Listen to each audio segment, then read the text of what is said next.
Magandang araw mga boss, i-change oil ko muna itong sasakyan ni customer bago ako pumunta sa main problem niya. Gamit yung box wrench sa number 17, luluwagan ko muna itong drain plug. Pag maluwag na yan mga boss, kakamayin ko na yan para tuluyan ko nang matanggal itong drain plug. Kung makikita nyo itong langis nyo, maitim na. At pag kaunti na lang yung tumutulong langis dito sa makina, ibalik ko muna pansamantala itong drain plug niya. Ipakapit ko yan sa thread, tapos gamit yung box wrench sa number 17, higpitan ko yan.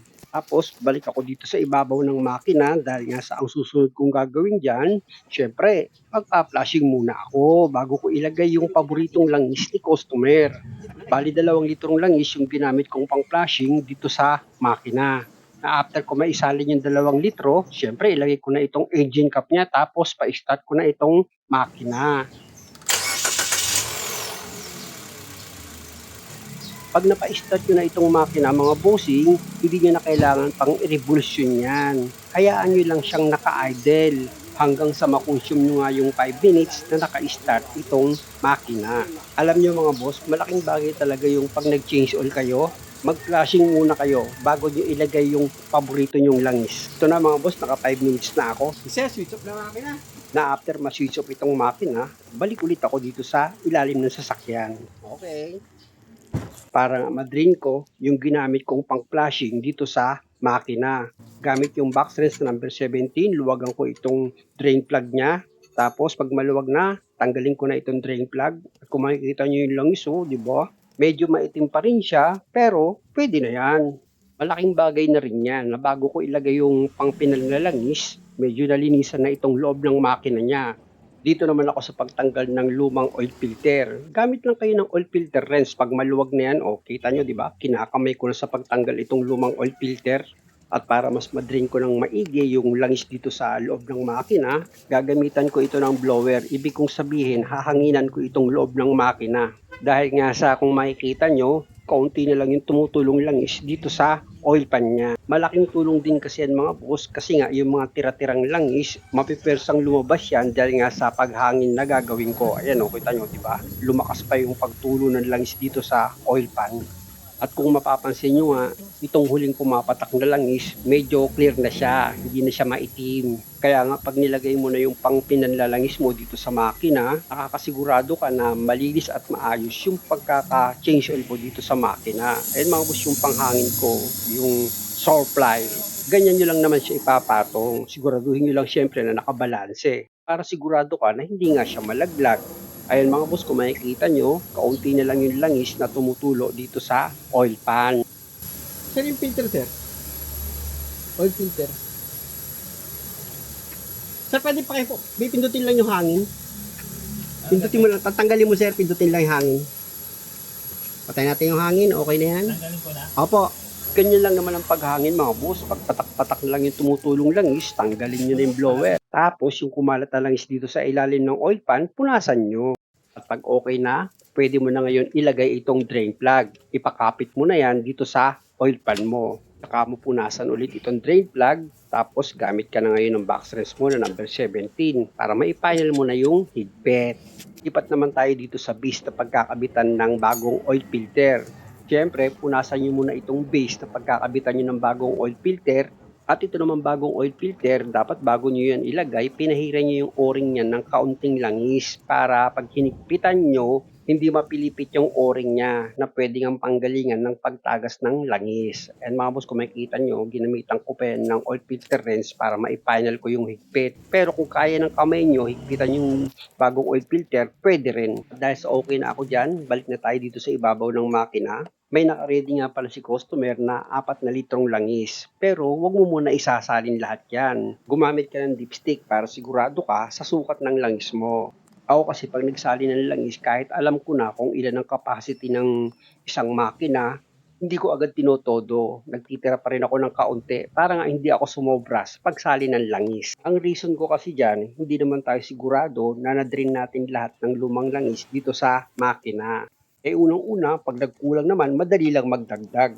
Punta na nga ako dito sa problema ni customer na kapag nagpreno siya, may maingay dito sa harapan, tapos mahina na rin yung preno niya at malalim yung brake pedal. Actually, nung masilip ko itong brake pad niya, nako, medyo manipis na yan. Kaya nga sabi ko kay customer, kailangan na itong palitan. Ipaliko ko muna pakaliwa itong manibela niya. Okay na. Tapos gamit yung socket wrench sa number 14, luluwagan ko yung 2 bolt dito sa brake caliper. Tapos, pwede ko na ngayon yan tanggalin. Para nga itong brake caliper niya, may angat ko na. At yung brake pad, mapalitan na rin ng bago. Dahil mga boss, yung brake pad niya, kung makikita nyo, manipis na siya masyado.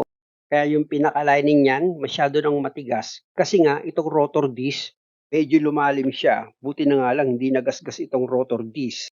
Kasi nga, kung makikita nyo itong 2 brake pad, nako po, gabuhok na lang yung photo finish na eh. Lalo na itong pangalawang brake pad na tinatanggal ko. Pudpud na, di ba? Opo. Manipis na. Kaya naramdaman na ni customer na humina yung preno niya. Bukod dun, hindi na siya naging smooth. Kapag nagpreno nga raw siya, parang magaspang yung tunog. Hindi na nakakapagtaka yun dahil nga sa manipis na yung brake pad. At dahil nga sa sobrang nipis na ng brake pad, nagmantsa na itong rotor disc. Kaya nga kung makikita nyo, ini-sprayan ko yan ng brake cleaner paulit-ulit eh.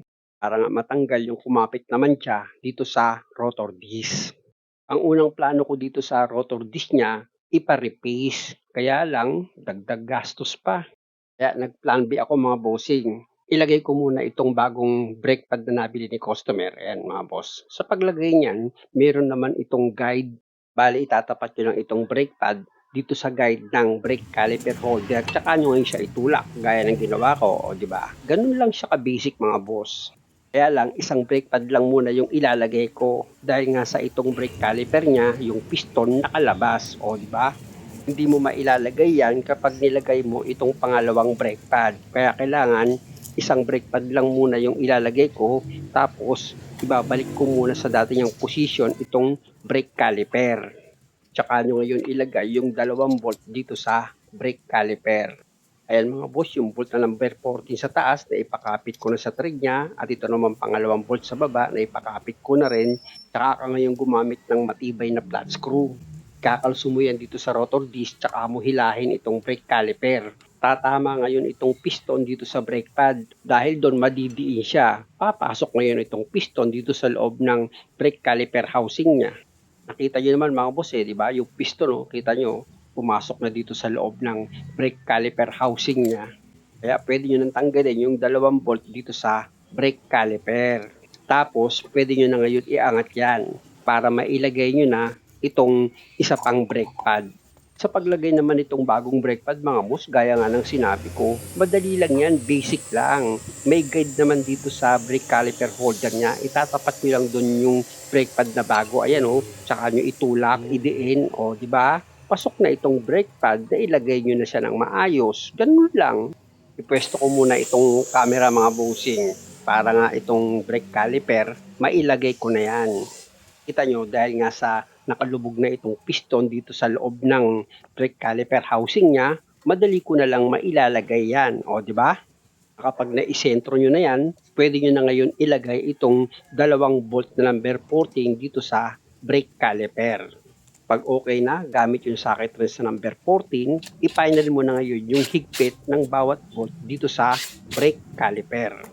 Position ko muna itong camera, tapos pa-start ko na itong makina. Papalagay ko kasi sa drive yan. Pit mo manibela, diretso. Kasi off.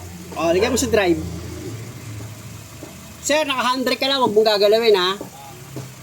Sige. Lagyan mo sa drive. Yan. Kung mapapansin nyo mga boss, medyo lumalim itong gitna ng rotor disc. At yung pinakadulo nitong rotor disc, yung nililiha ko, kailangan kong mapanipis yan. Kasi nga itong bagong brake pad, sumasabit dyan, nagkakaroon siya ng ingay. Kasi nga yung dulo na yan, kinapitan na ng makapal na kalawang, kaya kailangan ko siyang mapanipis para hindi sumabit itong bagong brake pad. Gaya nga ng sinabi ko, kaya medyo lumalim itong gitna ng rotor disc dahil nga sa yung brake pad ni customer, masyado na siyang manipis, masyado nang matigas yung lining nun. Kaya anong nangyayari, itong rotor disc na yung numinipis. Kaya naman ako nag-alangan na ipamachine shop pa ito dahil nga sa ayan lang naman yung problema. At sa nakita ko naman, kaya ko naman gawan ng paraan na hindi na nga ipapareplace itong rotor disc. Kaya lang, kung kayo ang mag-DIY ng sasakyan nyo, Siyempre, sasamahan nyo ng pag-iingat, lalo na't ganyan na umiikot itong rotor disc. Siyempre, baka mamaya maaksidente kayo. Mga bagay kasi ako na sinasabi sa inyo na madali lang itong gawin. Pero yung mga ganitong paggawa mga boss, medyo maselan eh. Kaya hindi ko kayo mapursigyan or mautusan na kayang-kaya nyo yan. Hindi eh. Kasi nga, habang umiikot itong rotor disc, ito namang liha, idinidiin ko yan dito sa gilid ng rotor disc. Minsan, nawawala sa align yung kamay ko na muntik-muntikan akong tumama dito sa stud bolt. Kaya naisip ko na medyo delikado rin. Kaya kung mangyari sa inyo yung ganitong problema at gusto nyong i-DIY, samahan nyo na lang syempre ng pag-iingat. Ang masakit kasi dito mga boss, yung makapal dito sa gilid ng rotor disc, kinapitan pa siya ng kalawang. Kaya ang nangyari, syempre hindi naman pantay yung pagkakapit ng kalawang, sumasabit ngayon siya dito sa brake pad kapag umiikot na itong rotor disc. Ang pangit pa rin pakinggan, gumaganon siya. Kaya kailangan matanggal ko yung kalawang na kumapit nga dito sa gilid ng rotor disc. Sige sir, preno. Oh, halika sir, tignan mo ngayon.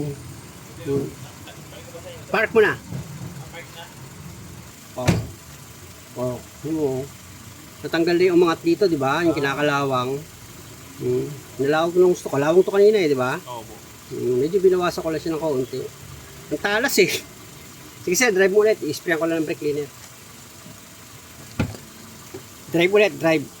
Ilalagay ko ulit yan sa drive mga boss dahil nga sa i-sprayan ko ulit ng brake cleaner itong rotor disc para yung mga kalawang na kumalat sa pagliha na ginawa ko mawas out nitong brake cleaner. Sige sir, preno mo na. Dahil sa okay na ito mga bossing, nakita nyo naman di ba natanggal na yung kalawang dito sa gilid ng rotor disc tapos medyo numipis na rin siya at wala na siyang sabit dito sa brake pad kaya ilagay ko na itong gulong. Kaya kayo mga bossing, kapag nakakarinig na kayo ng ingay pag nagpreno kayo, ipacheck nyo na kasi pag nakatapat ka, nako, mapapagastos ka ng malaki. Medyo bumabaw na siya. Oh, lusot na siya yung kamay mo eh. Oh, lusot na. Oh. Kanina may ano eh. Tigil ka eh. Oh, ayan. Oh. Diba? Opo. Alam nyo mga bossing, kaya alam din ni customer yung problema ng sasakyan niya. Bago ko naman sinisimulan ng trabaho, ipinapakita ko muna sa kanya yung nangyari. Para malaman niya syempre yung naging pagkukulang niya dito sa sasakyan. Nang sa ganon, hindi na syempre maulit, maging alerto na siya. Dito sa kabilang side mga boss, ganon din. Kung makikita nyo itong rotor disc, malalim din yung gitna niya. Kaya yung dulong gilid ng rotor disc, makapal siya. Tapos kinapitan pa ng kalawang. Kaya nga itong bagong brake pad, hindi siya makalapat.